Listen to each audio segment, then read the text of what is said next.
je fais cette vidéo pour la correction du laboratoire numéro 5, celui qui touche à SSH. Donc je vais partager mon écran puis on pourra commencer la correction. Donc, comme vous voyez ici, à gauche j'ai le laboratoire, à droite j'ai ma machine Ubuntu Server.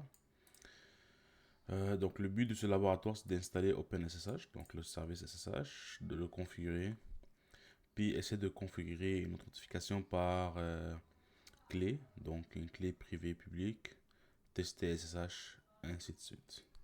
Donc la première étape c'est d'installer le service OpenSSH, donc sur le Ubuntu Server. Pour ce faire, il faut faire sudo apt install OpenSSH server. Donc sudo apt get ou apt install, ça va marcher aussi, apt install open ssh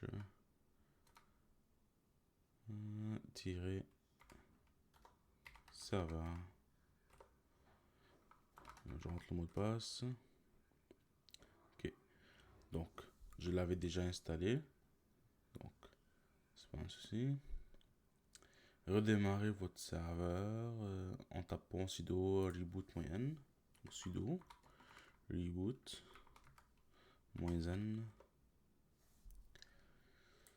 Je vais remettre l'écran ici. Par la suite, étape 3 ici, donc comme on a vu au tout début du cours, donc lorsqu'on touche à des fichiers de configuration, il faut toujours faire une copie.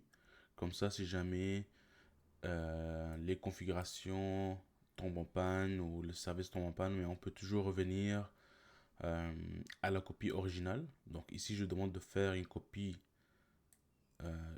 de la config initiale pour l'appeler config-default.conf, puis de enlever le droit d'écriture, comme ça elle reste intacte, donc personne n'a le droit d'écrire sur ce fichier là.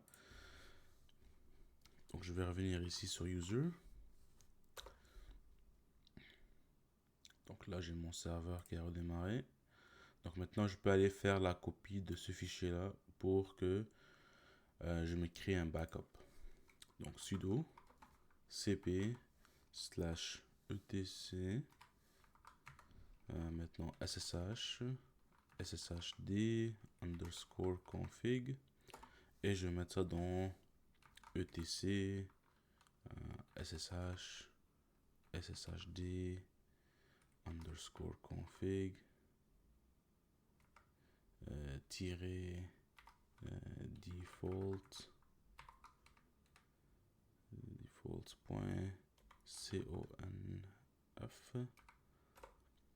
user. Ok, parfait. Et là, je vais faire sudo. Donc, je vais enlever les droits d'écriture à tout le monde. Chmod -w. Donc, c'est a-w. A, c'est pour dire all. Sur le fichier qu'on vient de faire le backup.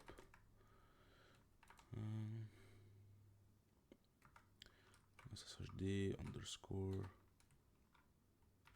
config-default.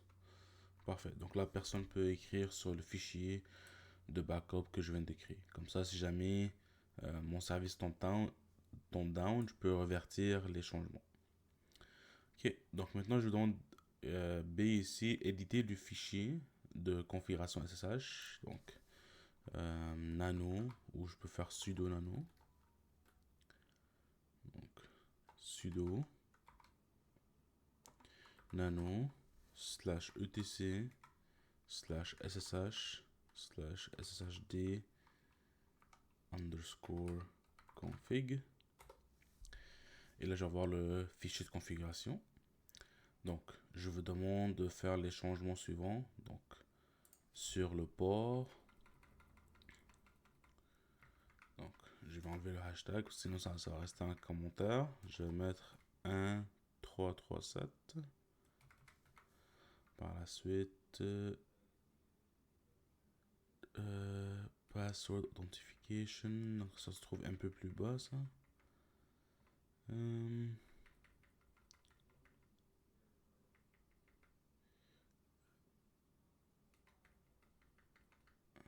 password authentication, ça ici. Donc j'enlève le hashtag pour que la commande soit accessible. Par la suite, allow TCP forwarding, non. On descend plus bas. Ça c'est pas ici. Attends un instant.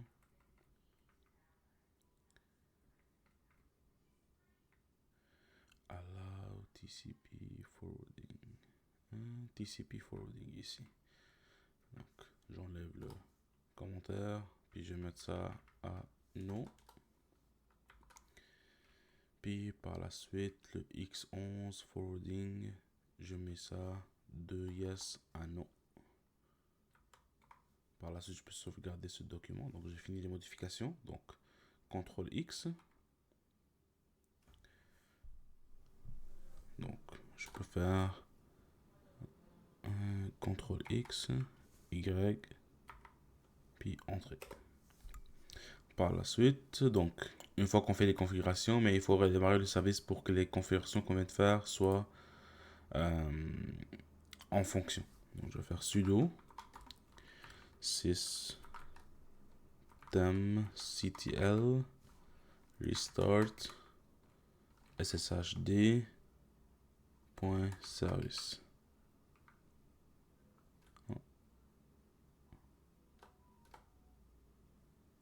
Okay.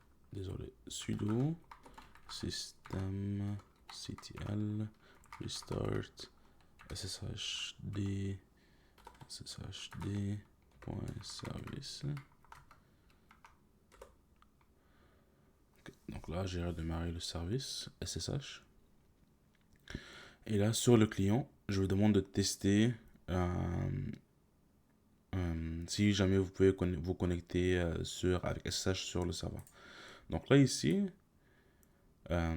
ça ici, donc la commande est bonne. C'est seulement qu'il faut changer le user, parce que c'est pas ban ici, c'est user.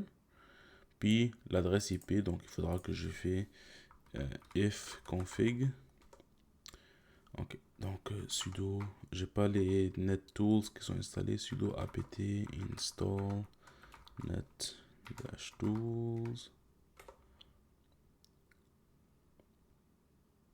Ok, là je peux faire clear, puis je peux faire if config. Et l'adresse IP, c'est 10.0.0.101 de mon serveur. Donc c'est cette adresse-là que je vais mettre à la place de 192.166.100. Alors ici, sur le client, user, je vais faire SSH, -P pour le port, 1337, c'est user, A commercial, 10. Je me rappelle plus là, c'était 10.0.0.101. 10.0.0.101. Et là, il me dit est-ce que vous voulez accepter la connexion, donc le yes. Puis là, je mets le mot de passe, c'est user.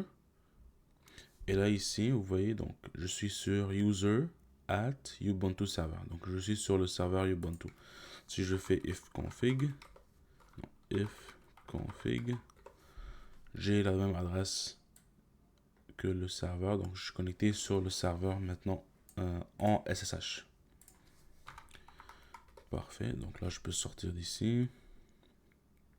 Ça, exit. Puis là, si vous voyez, quand je vais faire exit, donc j'étais sur Ubuntu serveur. Puis là, je suis revenu sur le Ubuntu client normalement. Donc je peux faire clear. Parfait. Puis encore une fois ici, je dis, donc notez bien que pour obtenir votre adresse IP, il faut faire if config. Puis une fois authentifié, tapez la commande exit pour quitter SSH. Donc on vient de quitter. Étape 4 maintenant.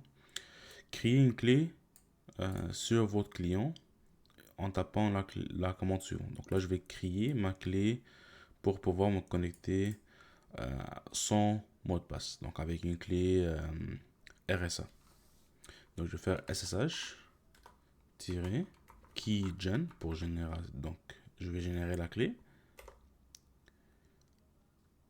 Puis là, il va me dire, ok, il va me la créer dans /home/user .ssh, puis ça va être id underscore RSA. Donc je vais garder ça par défaut. Je vais pas mettre un mot de passe de la clé, c'est pas demandé. Ça c'est bon. Ok, donc là la clé a été créée.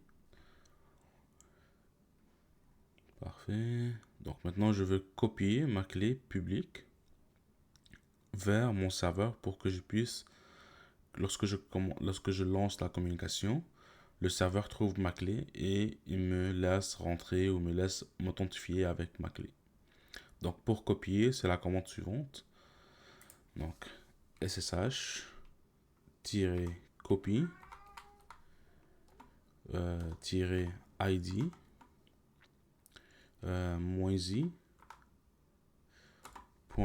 .ssh slash id id underscore rsa.pub. Puis je vais utiliser -p parce que c'est le port 1337. C'est user.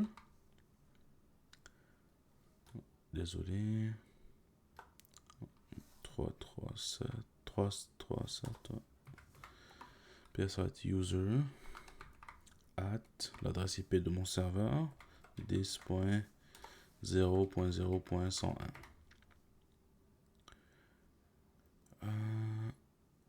Donc je clique sur entrée par la suite. Donc là il me demande le mot de passe de mon user. C'est user. Parfait. Donc ça dit nombre de clés qui a été ajouté 1. Donc maintenant je peux me connecter avec la clé. Mais avant de faire ça, il faut changer quelques configurations dans le fichier de config sur le serveur. Parce qu'on avait mis authentification par mot de passe. Donc là, il faudra enlever ça. Donc je reviens sur le serveur et je vais remodifier. Donc nano, sudo nano système etc sh shd config. Puis là, assurez-vous de modifier les paramètres surlignés ci-dessus. Donc, public key authentification, c'est yes. Donc, allons trouver cette ligne-là. Donc, public key authentification, j'enlève le hashtag, puis c'est par défaut yes. Puis sur password authentification, donc on avait mis tout à l'heure, je vais mettre ça no. Comme ça, je vais me loguer seulement avec des clés et pas avec des mots de passe. Donc là, je peux faire CTRL X encore. Y pour sauvegarder, puis entrer. Et encore une fois, bon, puisqu'on a fait des changements, donc il faudra redémarrer le service SSH. Donc sudo systemctl restart sshd.service. Et maintenant, je peux tester, me connecter à partir du client sur mon serveur sans mot de passe. Donc SSH, mon IP encore pour le port 1337, user at 10.0.0.101. Et vous voyez maintenant, je suis sur mon Ubuntu serveur. Donc sans me connecter, donc j'étais sur la machine virtuelle, donc mon client. Et maintenant je suis sur mon Ubuntu serveur, donc sans rentrer un mot de passe, je me suis connecté sur le serveur. Et maintenant si je vais voir sur mon serveur avec la commande rwho, donc là il faudra que je l'installe sudo apt install, désolé, install rwho, yes, clear. Et là je peux faire rwho sudo rwho. Et là ici je vois que j'ai des connexions ici avec la ligne V2I sur mon serveur. Donc j'ai une connexion qui est à distance. Et là, ici, je peux fermer la connexion avec Exit. Et comme je dis, donc, pour vérifier que votre connexion est là ou pas, donc vous utilisez Arrow pour voir vos connexions. Donc ça c'est le laboratoire du 5. Donc j'espère que la vidéo va vous aider. Et comme je dis, ça va venir à l'examen qui aura lieu dans le 13 novembre, donc l'UA2. Donc je vous souhaite un bon week-end, puis à la semaine prochaine.